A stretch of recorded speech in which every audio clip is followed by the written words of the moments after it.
Um, sa ngayon, nakakalima. Alhamdulillah, lima. Kailangan ko pa ng 3. May mga nakausap na ako na sa mga napakagandang paliwanag nila. Tinatanggap ko naman na hindi sila pumirma. At yun ang mga bagay na ikinatutuwa at ikinalulungkot. Kasi siyempre, ikinatuwa dahil buhay ang demokrasya sa Senado.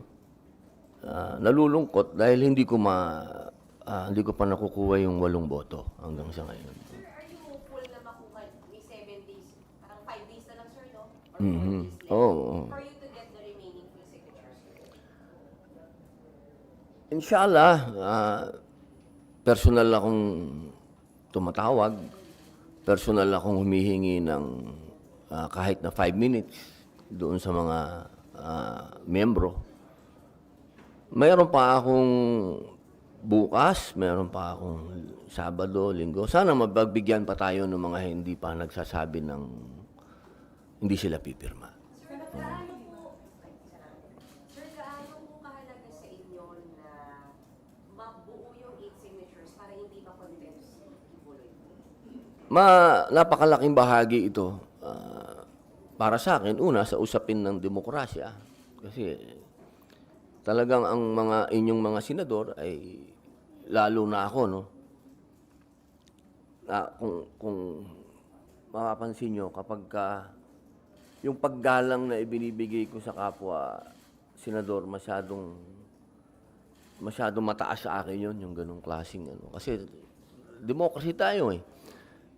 Katulad nitong kay Ma'am Senator Risa Ontiveros, sa malalim na pagpupugay at paghingi ng paumanhin sa kanya, ako talaga nakikiusap lagi sa kanya at humihingi ng paumanhin kung ako'y sumasalungat. Hindi sa kadahilanan na gusto ko siyang sagasaan o ano, kung hindi yun ang pangalan ng demokrasya dito sa Senado.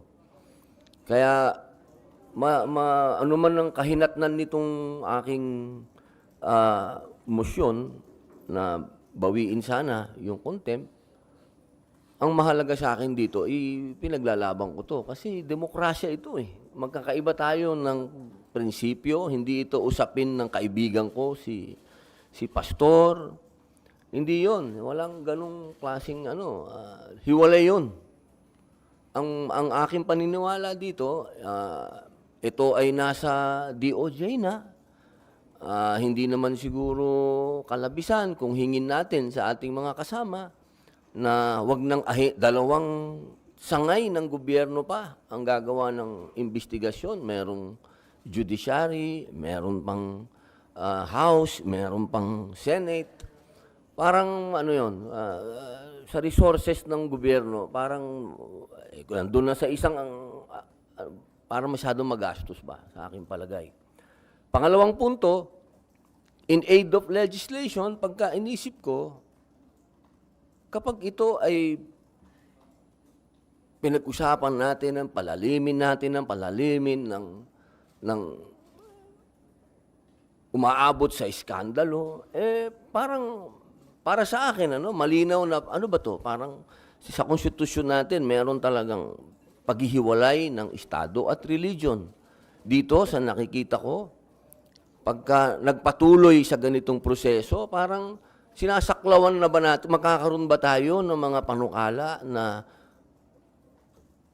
sasagasaan natin ang religion? Kasi ang papunta na to hindi na, wala na kay pastor yung, napupunta na doon sa buong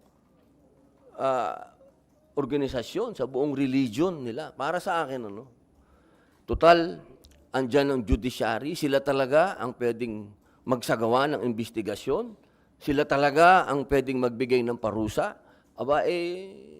Siguro, pagkatapos nilang magdesisyon at kung ano ang ilabas ng judiciary, yun ang kunin namin sa legislative at doon kami, in aid of legislation, gumawa ng batas. Pero siguro sa pagkakataong ito, pinakamainam dito. Para sa aking paniwala, inuulit ko po, nirirespeto ko, ginagalang ko, para sa akin, karapatan ni Senator Risa Hontiveros na ilaban ito. Ako din po ay may opinion. At yan ang opinion ko. Nandyan na yan sa DOJ, iwan na natin sa kanila.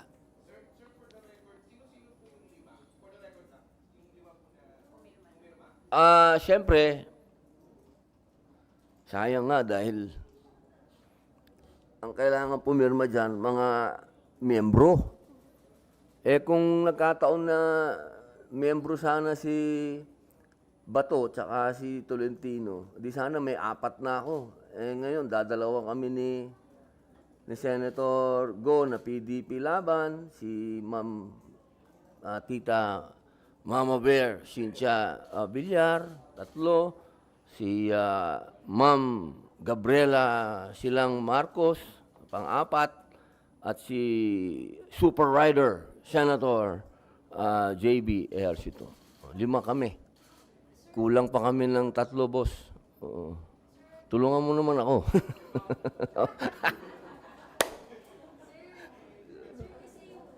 Sa tatlong hearings, sir, ang daming witnesses na nilabas sa committee ni Senator Risa. Hindi po ba it might be best na humarap si Pastor Kibuloy to also answer publicly those allegations? Because these are serious allegations like, sir, may rape, may pang-abuso. And many people are saying, humarap na lang siya, sir. Sa akin kasi, mahalagang sa akin ang testimony ng mga nag-a-accuse. Kasi yan ang pundasyon ng ating konstitusyon. Ang sabi ng konstitusyon, ikaw ay inosente hanggat ikaw ay hindi napapatunayan na nagkasala. Okay, napakahalaga nun. At yun, nag-a-apply yun sa akusado at nag-aakusa. Diba? Ngayon, pag ikaw ay nag-aakusa, dapat, para sa akin, hindi ka dapat, natural lang na matakot. Natural lang yun. Pero, kung yung pinaglalaban mo at yung ginawa sa'yo, gusto mong magkaroon ng sapat na kaparusahan at maging aral at magkaroon ng mga batas patungkol dito, dapat nakikita natin ang muka. At dapat din, kung sino yung naakasuhan, lalong-lalo na sa mga pagkakataong ganito, na ang pinag-uusapan natin ay hindi lamang tao, isang tao. Pag sinabi natin kasi na si Pastor Kibuloy, religion nito. Sana mas maintindihan natin na itong kaso na to, hindi ito usapin lang ng isang tao. Ito ay usapin ng isang pananampalataya. Mahalagang natin yon. Ilagay natin wag natin ialis ang usapin na yon sapagkat meron tayo sa konstitusyon na paghihiwalay ng religion at ng estado. Kaya sana para wag na tong lumaki para sa akin, andyan na sa DOJ, hayaan na natin sila.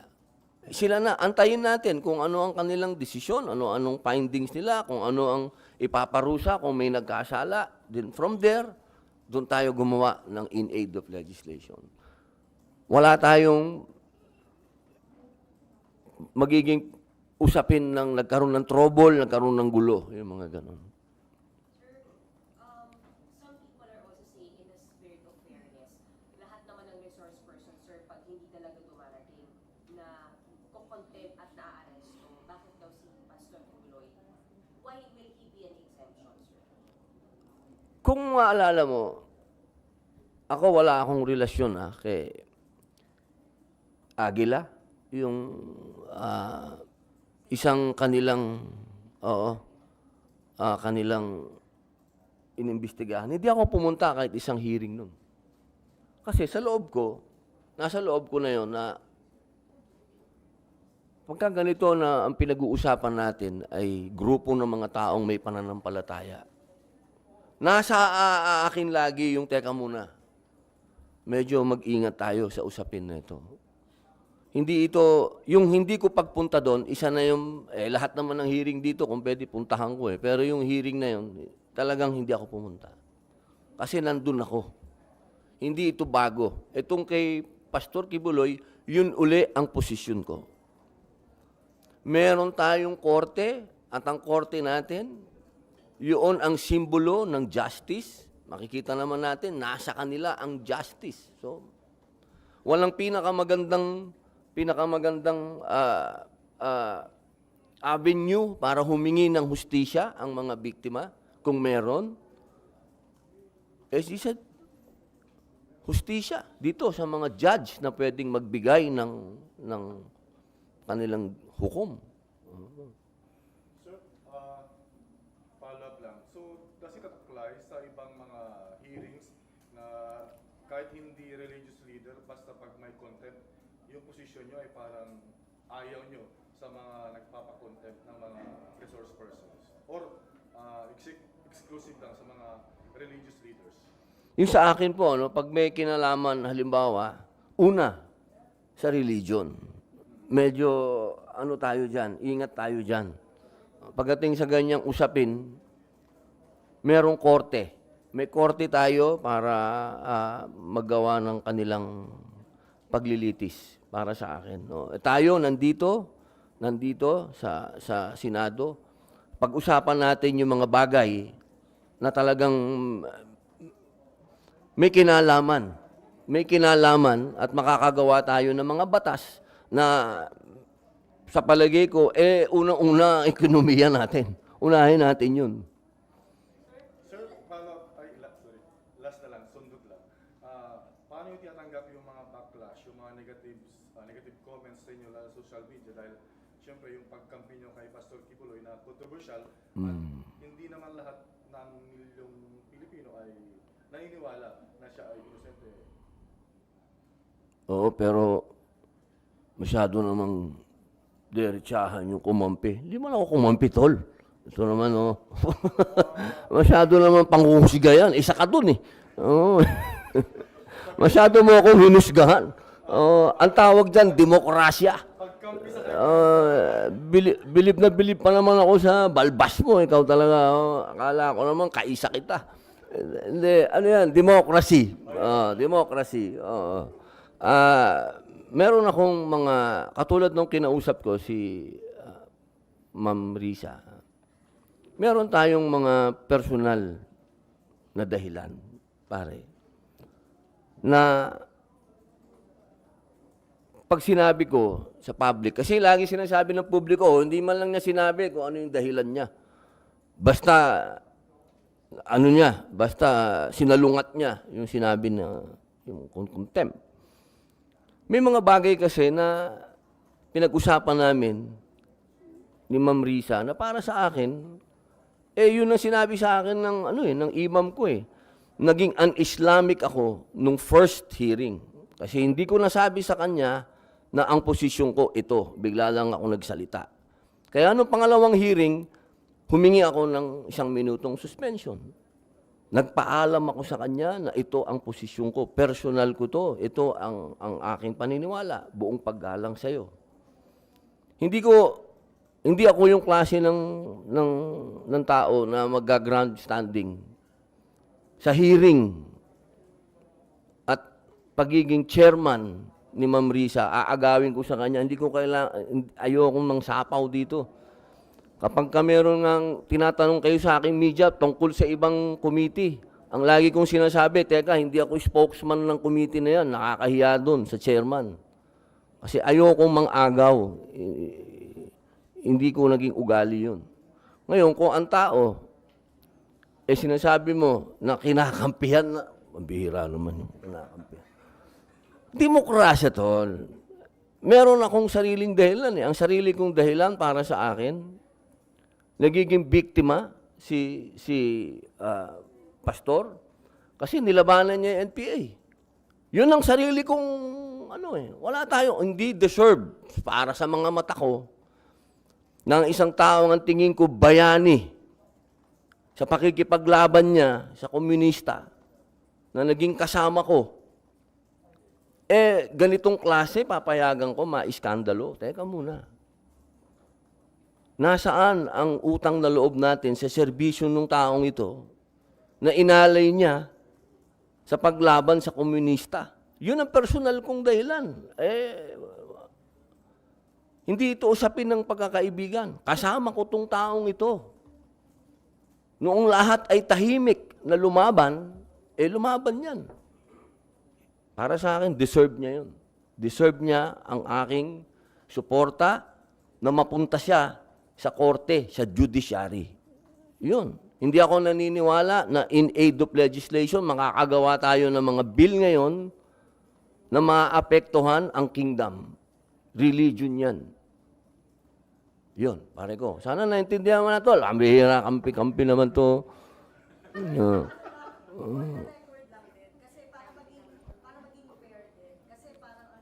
Ito pa isa. Sana naman hindi fair na naman ako. Para lang maging fair, masagot nyo rin. Kasi ang sinasabi ng mga sa social media, lumalabas na, ay hindi, napag-utusan lang yan. Napag-utusan lang si Senator Robby para mag-check. Kasi daw po close si Pastor Kibuloy kay dating Pangulong Duterte. Paki-clarify. Magandang tanong yun. Kasi ang posisyon ng aming chairman sa PDP Laban, pumunta si pastor, di ba? Sabi niya, yun ang posisyon ni dating Pangulo. Magkaiba sa posisyon namin. So wala akong sinunod na may nag-utos sa akin, ganun. Wow. Naman, ma'am. Revolusyonaryo, utusan lang. Sayang naman yung bigote ko. Di ba? Hindi ako utusan ng kahit na sino. Paniniwala ako para sa akin, magkasama kami ni Pastor lumaban sa komunista. Hindi mawawala sa isipan ko yun. Sir, sa ngayon, ilan na po yung pumipirma doon sa written objection? 5 po. Opo. Pwede nyo pong sabihin kung sino-sino na yun? Opo, si... Sir, mahirap bang mag-convince ng mga kasama sa committee para pumipirma? Yung salita kasing convince, parang ano yun hindi ko pang naman ginawa yun. Kasi nirespeto ko naman lahat ang posisyon ng bawat senador. Siguro mas magandang magpaliwanag. Yun, nagpapaliwanag.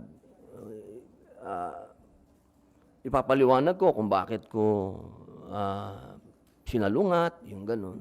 Hindi naman mahirap magpaliwanag. Siyempre, magpapaliwanag din sila. Binibigyan natin sila ng pagkakataong magpaliwanag. Katulad ni Senador Grace po, napakaganda ng kanyang paliwanag kung bakit hindi siya pipirma. Ganun din si Senator Raffy Tulfo. Yung demokrasya to hindi natin kailangan personalin yung mga bagay na mga ganito. Kaya ako hindi ako titigil na makumbinsi yung iba pa. Halimbawa, si Ma'am Pia. Ma'am Pia ang di pa nakapirma, si Senator Mark Villar, yan. Magpapaliwanag tayo sa kanila. Pero kung piyansa po kayo, kung sakaling hindi pa natatanong. Kung piyansa kayo, sir, na bago mag 7 days, kasi kasama po yata yung Saturday, Sunday, Opo, 7 days. so early next week, kaya yung kung piyansa kayo. Inshallah, ma'am. Opo. Sa mga members kasi, sino pa po yung hindi nyo nakausap? Sir, kasi yung mga binanggit nyo, Senator Mark Villar, Senator Pia Cayetano, hindi nyo ba nakausap? Napatingin ako kay attorney. Sino na ba mga nakausap natin? Si Ma'am Pia, hindi pa. Si Senator Mark, mga 2 araw na namin kinokontak pero hindi pa namin makontak. Sana kausapin na lang ni Tita Cynthia para mabawasan na ako ng di ba?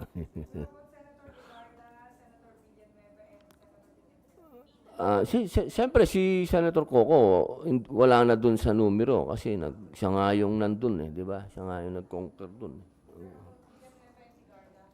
Titingnan natin. Alam mo, ang mahirap, na-tiyempo pa tayo sa buwan ng kababaihan eh. Kaya, di ba?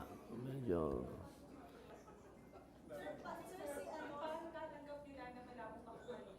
Hindi naman, mas mahabang paliwanagan lang. Oo. Sir, Sen JV and Sen Go, nakausap na. Tapos na po, nakapirma na po si ma'am naman eh. Oh. Ma'am, ito, sabihin ko na, para si Senator Senator Ejercito, Senator Cynthia Villar, Senator Marcos, tapos ako, pang-5.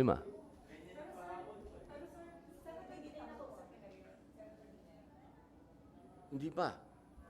Wala pa. Oo, wala pa. Ang malinaw, sir, na no ay Senator Poe at Senator Raffy Tulfo. Dalawa Oo. pa lang, sir, ang nagno-no na nakausap. Yes, ma'am. Opo.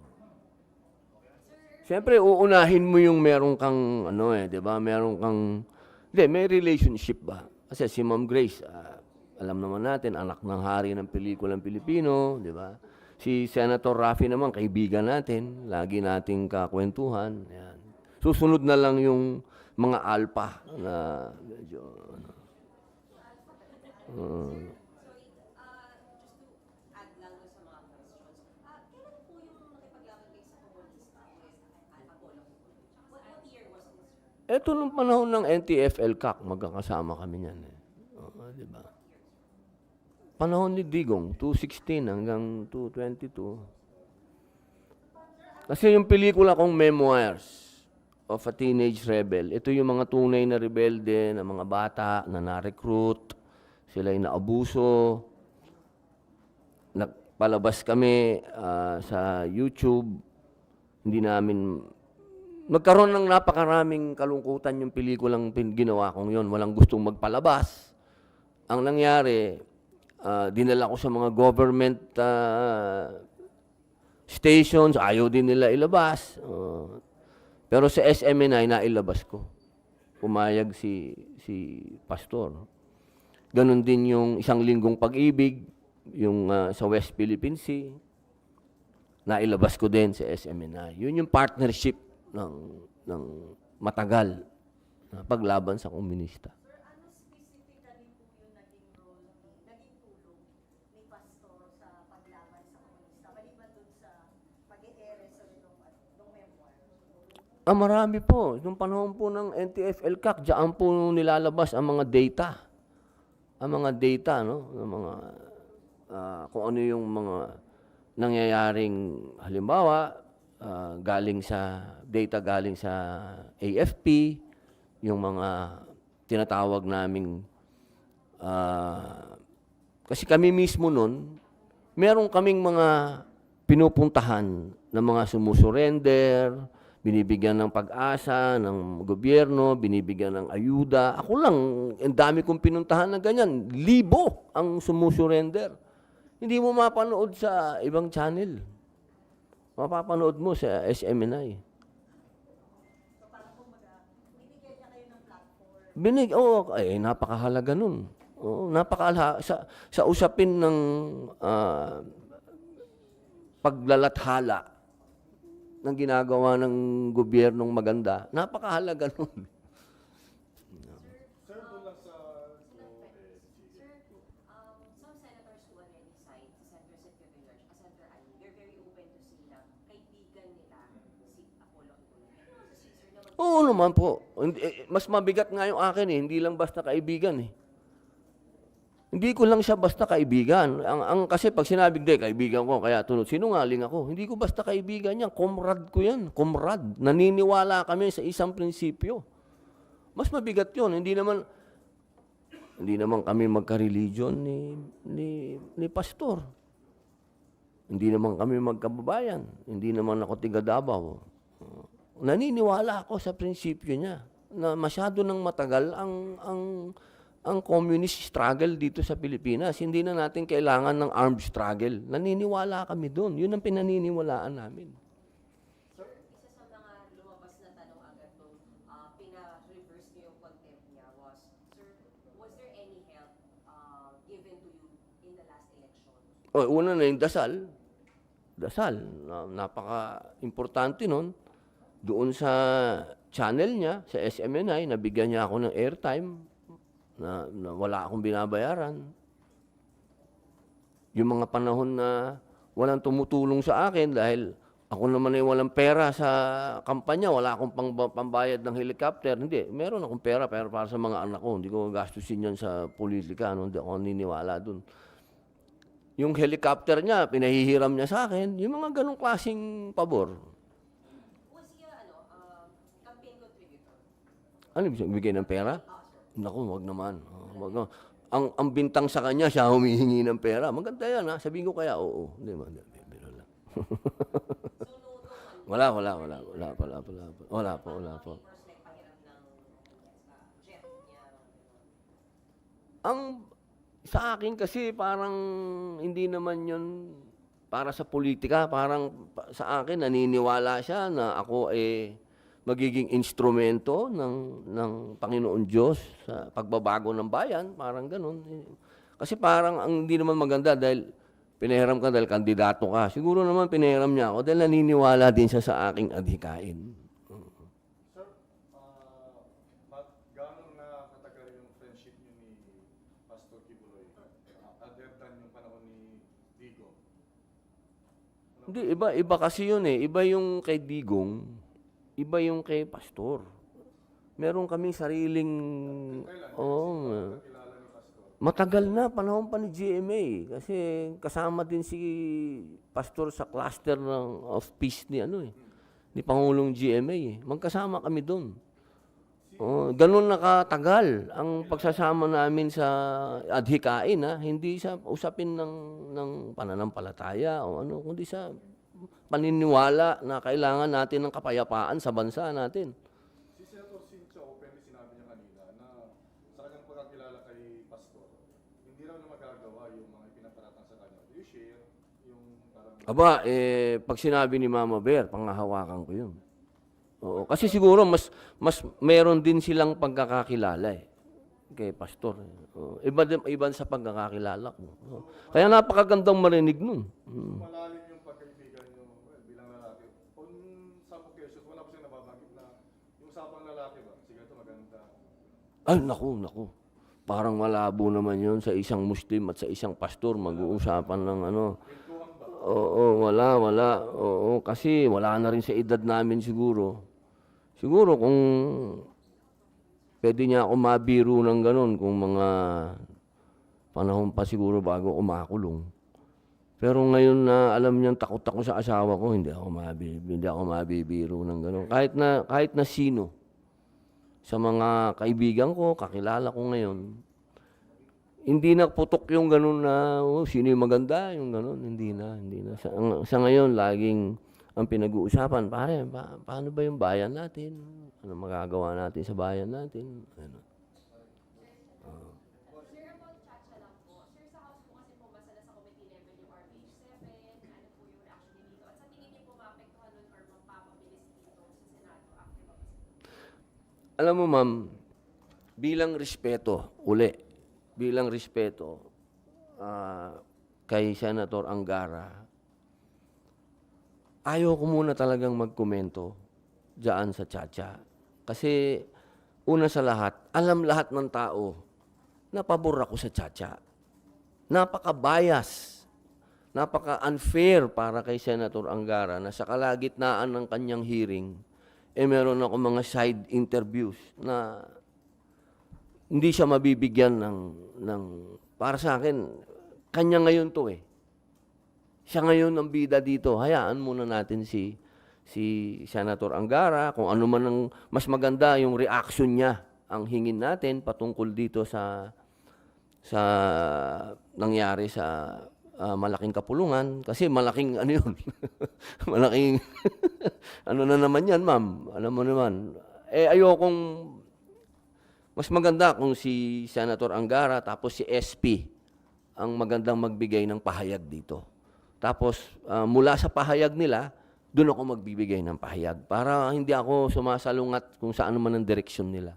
Sir, si Sen Ivy at si Sen Cynthia, kasama niyo po dito yung about kay Pastor Kibuloy. Silang dalawa rin po nagsasabi ayaw nila sa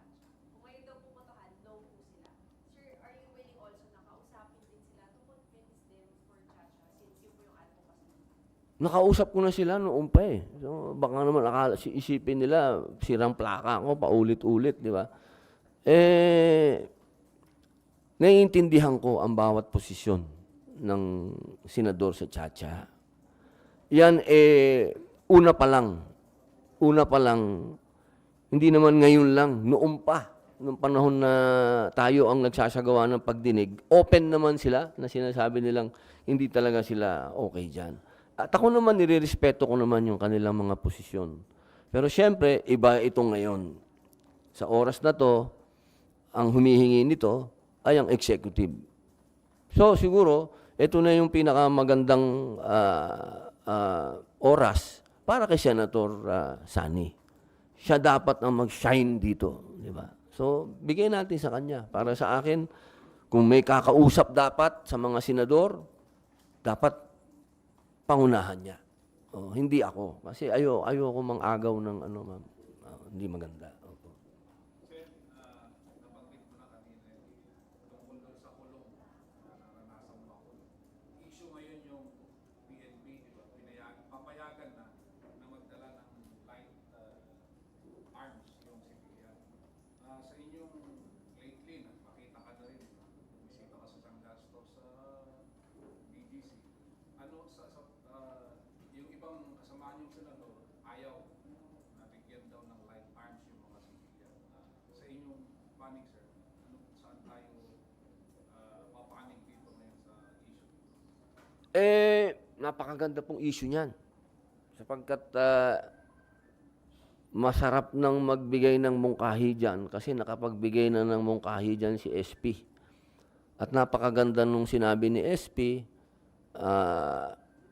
sabi niya, sana magkaroon ng isang hakbang na yung mga bibigyan ng PNP ng karapatan na magkaroon ng long firearm ay maging reservist.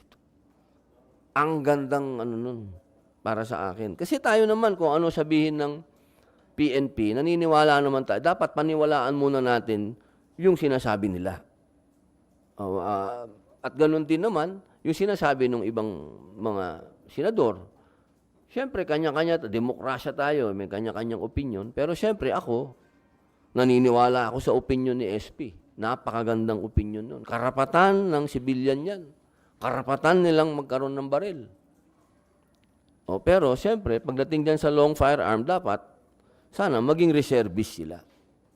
Mag-serve sila sa gobyerno. Magkaroon sila ng proper training.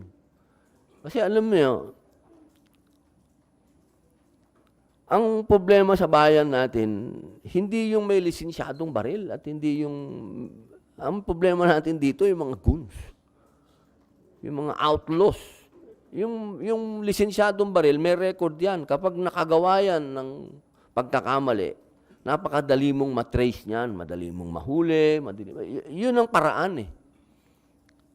Ang problema natin, ang pagdiskitahan natin, yung mga hindi sumusunod sa batas. Pero yung mga may LTAP, dumaan na yan sa proseso para magkabaril. Ang kailangan lang, bigyan natin ng responsibilidad. O binigyan sila ng pagkakataon